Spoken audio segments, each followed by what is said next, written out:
તો હાલ દક્ષિણ સૌરાષ્ટ્ર બાદ ઉત્તર ગુજરાતમાં પણ મેઘાની જમાવટ। મહેસાણામાં મન મૂકીને મેઘરાજા વરસ્યા છે। કડીમાં 2 કલાકમાં 8 ઇંચ વરસાદ થયો। સિઝનમાં મેઘરાજાની પહેલી જ ધમાકેદાર બેટિંગ। કડી 8 ઇંચ વરસાદથી પાણી થઈ ચૂક્યું છે। નીચાણવાળા વિસ્તારોમાં પાણી ભરાયા છે। અંડરપાસ સહિતના વિસ્તારો પણ પાણીથી તરબોળ થઈ ગયા છે। તો મહેસાણાના આ દ્રશ્યો આપ જોઈ રહ્યા છો, ખાસ કરીને કડીના દ્રશ્યો જ્યાં જળબંબાકાર। વધુ વિગત સાથે મારી સાથે સંવાદદાતા ઋત્વિજ જોડાઈ ગયા છે। ઋત્વિજ, એક તરફ લોકો વરસાદની રાહ જોઈ રહ્યા હતા, પરંતુ કડીમાં તો મેઘરાજાએ એવી બેટિંગ કરી છે કે વરસાદથી હાલ લોકો હાલાકી ભોગવી રહ્યા છે।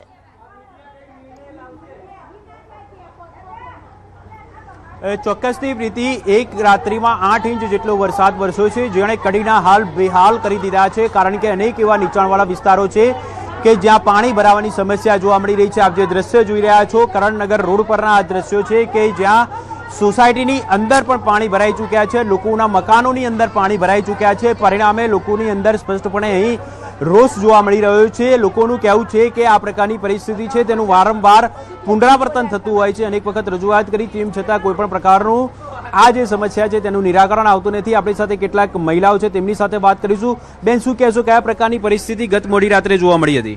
સાહેબ, 1 વાગ્યાનો વરસાદ ચાલુ થયો, બહુ ફૂલ ઘરમાં પાણી આવી ગયું છે। રાતે આખી રાતની પબ્લિક જાગે છે, કોઈ પણ વસ્તુ સાજી રહી નહીં। નાના છોકરાને પીવા જેટલું ઘરમાં વસ્તુ ચોખ્ખી નહીં રહી।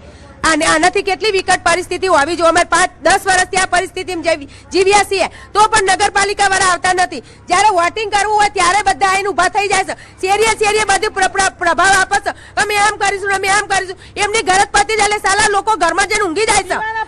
તે લોકો જોવા તો આવું પણ કે રાતની પરિસ્થિતિ રાત્રે ના નીકળે, અત્યારે તો નીકળવું પડે ને એ લોકોને। આ 10 વાગવાનો સમય આવ્યો તો પણ હજી કોઈ બચ્ચું બહાર નહીં આવ્યું। એમની પરિસ્થિતિ નહીં જોવાની, એ બંગલા બેચા બીજા ઝુંપડપટ્ટી વાળાને જોવું પડે ને। એનાથી વિકટ પરિસ્થિતિ અમારી આવી છે। આખી રાતના છોકરા સ્કૂલે નહીં મોકલ્યા, હજી ઘર સાફ નહીં થયું, ઘરમાં કાદવ ભરાઈ ગયો છે। બસ આ બેન ને કીધું, એ સાચી પરિસ્થિતિ તો એમને સમજાઈ, એનાથી વધારે શું કે છોકરાઓ સ્કૂલ 10માં ભણો છો તો રજાઓ પાડી છોકરાઓ ઘરે, બધા બચ્ચાઓ ઘરે છે, રજાઓ પાડી સાધન બગડે, કેવી રીતના જવાનું સ્કૂલ? આ સરકારની બેદરકારી નહીં તો શું કહેવાય? આપ જોઈ શકો છો, જે આખી સોસાયટી છે, જે સોસાયટીની અંદર પાણી જ જોવા મળી રહ્યું છે। તમામ લોકોના મકાનોની અંદર પાણી ભરાઈ ચૂક્યા હતા અને તેમની જે ઘરવખરી છે તે ઘરવખરી પણ આ પાણીની અંદર ગરકાવ થઈ ગઈ હતી અને અનેક રૂપિયાનું નુકસાન આવ્યું છે। કારણ કે જે અનાજ છે તે પણ પલળી ગયું હતું, એટલે ભારે હાલાકીનો સામનો કરવો પડી રહ્યો છે। લોકોના વાહનો હતા, તે વાહનો પણ અહીં બંધ હાલતની અંદર જોવા મળી રહ્યા છે। કારણ કે કડીની અંદર જે પ્રકારે ગત મોડી રાત્રે 8 ઇંચ જેટલો વરસાદ વરસ્યો હતો, તેને પરિણામે આ પ્રકારની પરિસ્થિતિનું અહીં નિર્માણ જોવા મળી રહ્યું છે। સોસાયટીની અંદર તો આ પ્રકારની પરિસ્થિતિ છે, પરંતુ બહારના રોડ પર કયા પ્રકારની પરિસ્થિતિ છે એ હું આપને બતાવવા માંગીશ। કારણ કે બહારના રોડ પર પણ એટલા જ પ્રમાણની અંદર પાણી જોવા મળી રહ્યું છે અને ઢીચણ સુધીના પાણી આ રોડ ઉપર જોવા મળી રહ્યા છે। કરણનગર વિસ્તાર છે, આ જે રોડ છે તેના આપ દ્રશ્ય જોઈ શકો છો, અહીં કયા પ્રકારની પરિસ્થિતિ જોવા મળી રહી છે। કારણ કે અહીં પણ ચારે તરફ પાણી જ જોવા મળી રહ્યું છે। લોકોની અંદર આક્રોશ પણ સ્પષ્ટપણે અહીં જોવા મળી રહ્યું છે। કારણ કે લોકોનું કહેવું છે કે વારંવાર રજૂઆત કરવામાં આવી છે, તેમ છતાં વહીવટી તંત્ર છે તેને આ પ્રકાર અહીંની જે પરિસ્થિતિ છે તેની કોઈ ભાન નથી। વારંવાર અહીં પાણી ભરાવાની સમસ્યા જોવા મળતી હોય છે। જ્યારે પણ વરસાદ વરસે છે ત્યારે અહીં પાણી ભરાઈ જતા હોય છે। રજૂઆત કરવામાં આવી છે, તેમ છતાં વહીવટી તંત્રે કે કોઈપણ દ્વારા આ જે સમસ્યા છે તેનું નિરાકરણ લાવવામાં આવતું નથી। કારણ કે આપ જોઈ શકો છો, હાલમાં અહીં ચારે તરફ માત્ર ને માત્ર પાણી જોવા મળી રહ્યું છે। જે રાહદારી હોય છે તેઓના વાહનો પણ અહીં બંધ પડી ગયેલા જોવા મળી રહ્યા છે। કારણ કે ઢીચણ સમારા પાણીમાંથી પસાર થવું પડે છે અને પરિણામે તેમના વાહનો પણ બંધ પડી જતા હોય છે। બાળકો છે તેઓને સ્કૂલે જવામાં પણ અનેક તકલીફોનો સામનો કરવો પડી રહ્યો છે। જી ઋત્વિજ, આભાર માહિતી આપવા બદલ। તો હાલ જોઈતે સંવાદદાતાએ જણાવ્યું કે હાલ લોકો હાલાકી ભોગવી રહ્યા છે આ મેઘરાજા કે જેમણે 2 કલાકમાં 8 ઇંચ વરસાદ વરસાવ્યો છે, જેના કારણે કડીના લોકોની આ પરિસ્થિતિ।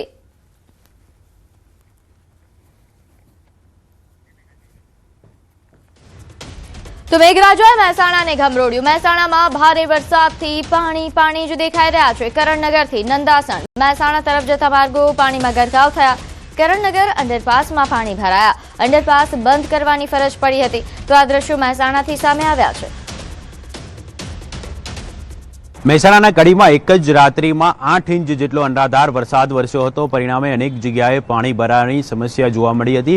આપ જે દ્રશ્ય જોઈ રહ્યા છો તે કરણનગર તરફથી જે રોડ તરફ જઈ રહ્યો હતો અને ત્યાંથી મહેસાણા નંદાસણ તરફ જવાના આ અંડરપાસના આ દ્રશ્યો છે.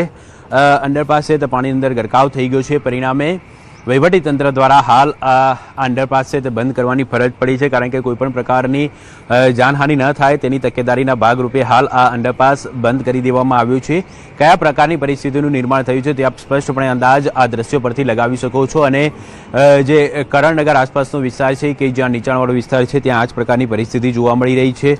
પાણી ભરાયેલા જોવા મળી રહ્યા છે. ગત મોડી રાતની વાત કરીએ તો મારી સાથે હાલ જે પરિસ્થિતિ વરસાદના કારણે સર્જાઈ છે તેને લઈને આપણે જવાબ મેળવીશું. મારી સાથે ધારાસભ્ય જોડાઈ ગયા છે કડીથી. રાજેન્દ્ર શ્રી આપણી સાથે જોડાયા છે. પહેલા તો સૌથી પહેલો સવાલ આપને એ કરવો છે કે 8 ઇંચ જેટલો વરસાદ પડ્યો અને આટલા જ વરસાદમાં આ પ્રકારની પરિસ્થિતિ. રાજેન્દ્ર ચાવડાજી, મારો અવાજ આવી રહ્યો છે? હા, આવી રહ્યો છે, બોલો. જી, ન્યૂઝ 18 પર આપનું સ્વાગત છે. પહેલો સવાલ આપને કે આટલા જ વરસાદમાં લોકોને આ રીતે ઘરની બહાર નીકળવું પણ મુશ્કેલ બની રહ્યું છે. આવી પરિસ્થિતિ કેમ? હવે રાત્રે 8 ઇંચ વરસાદ પડ્યો. વરસાદ પડવાના લીધે જે જગ્યાએ પાણી ભરાણા તો એ પાણીનો નિકાલ કરવા માટે પણ નગરપાલિકાના પ્રમુખ, નગરપાલિકાનો સ્ટાફ, કોર્પોરેટરો, R&B ના એન્જિનિયર તમામે પ્રયત્નો કરીને રાત્રે લગભગ 12-1 વાગ્યા સુધી લોકો હાજર રહી અને પાણીનો નિકાલ કર્યો છે. અને હાલ જેઓ પણ હજુ પાણી ભરાઈ રહ્યા છે તેઓ નિકાલ કરવાની કામગીરી ચાલુ છે. પરંતુ સવાલ એ છે કે પ્રી મોન્સૂન કામગીરીની વાતો કરવામાં આવતી હોય છે તંત્ર દ્વારા, તો એ કામગીરી નથી થઈ એટલા માટે અત્યારે કામ કરવું પડ્યું? ના, કામગીરી તો ચાલતી જ હોય, ના થયું હોય એવું બને નહીં. પરંતુ આ એક સાથે 8 ઇંચ જેટલો વરસાદ થયો એટલે ગમે તેવી કામગીરી કરી હોય તો પણ વરસાદી પાણી તો ભરાય જ અને નિકાલ થોડી વાર પણ લાગે. કુદરતી રીતે પાણી જતું જ રહેતું હોય છે, પરંતુ જ્યાં જ્યાં ભરાણું છે ત્યાંથી નિકાલ કરવાના હાલ પ્રયત્નો ચાલુ છે અને ટૂંક સમયમાં નિકાલ થઈ જશે. સ્થાનિકો સાથે અમારી વાત થઈ. સ્થાનિકોનું કહેવું છે કે આ પહેલી વાર એવું થયું છે એવું નથી. છેલ્લા 5-6 વર્ષથી આ જ પ્રકારની પરિસ્થિતિ છે. જ્યારે પણ પરિસ્થિતિ આવી ઉદ્ભવે છે ત્યારે નગરપાલિકા દ્વારા એનો ઉકેલ કરવા માટેના તમામ પ્રયત્નો કરવામાં આવે છે અને હાલ પ્રયત્ન ચાલુ છે. જી, આ ઉપરાંત સ્થાનિકોની માંગ એવી પણ છે કે કાયમી ઉકેલ લાવવાની જરૂર છે, પરંતુ એ કાયમી ઉકેલ આવતા નથી. તે વિશે શું કહેશો? કાયમી ઉકેલ લાવવા માટે અમે એક બેઠક કરવાના છીએ અને બેઠકની અંદર કાયમી ઉકેલ થાય એના માટેના પ્રયત્નો હું અને નગરપાલિકા દ્વારા કરવામાં આવી રહ્યા છે અને કરીશું. જી, આપ અમારી સાથે જોડાયા, આપનો ખૂબ ખૂબ આભાર. તો આ જ રીતે ધારાસભ્યએ ખાતરી